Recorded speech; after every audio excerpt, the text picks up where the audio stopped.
জীবনের সবথেকে কঠিন কাজ হলো মানুষ চিনতে পারা। তুমি যাকে বেশি ভালোবাসবে আর বিশ্বাস করবে, সেই অবশেষে তোমার পিঠে ছুরি বসাবে। কাছ থেকে কিভাবে সবকিছু লুটে নেওয়া যায় সেটার চিন্তা করবে।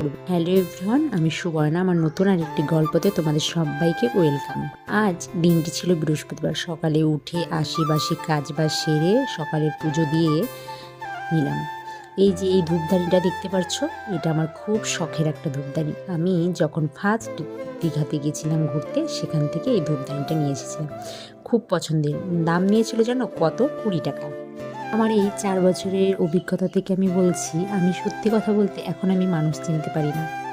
হ্যাঁ, বিয়ের আগেও আমি মানুষ চিনতে পারি না, অনেকবার ঠকে গেছি। ঠিক তেমনই বিয়ের পরেও আমি মানুষ চিনতে শিখলাম না এখনো। এটাই আমার কষ্ট যে আমি মানুষ চিনতে এখন। কেউ যদি একটু হাসি মুখে আমার সাথে একটু ভালো ব্যবহার করে, আমি তাকেই বিশ্বাস করি, উজাড় করে সবটা বলে ফেলি আর উজাড় করে সবটা দিও। তো তারাই অবশেষে বিশ্বাসঘাতকতা করে। শুধু তাই নয়, দেখবে তোমাকে ভালোবাসা দিয়ে তোমার কাছ থেকে কিভাবে সবকিছু লুটে নিয়ে যায় সেটার চিন্তাও থাকে অনেকের। মানুষ মানুষ চেনাটা বড়ই কঠিন কাজ, আর মানুষও বড়ই অদ্ভুত। এই 4 বছরের অনেকটাই চিনতে শিখেছি। হ্যাঁ, ধীরে ধীরে হয়তো আরও চিনতে পারবো। 4 বছরের অভিজ্ঞতা থেকে এতটা চিনলাম, তাহলে না জানি আরও ভবিষ্যতে আরও কত মানুষকে কতভাবেই না চিনবো।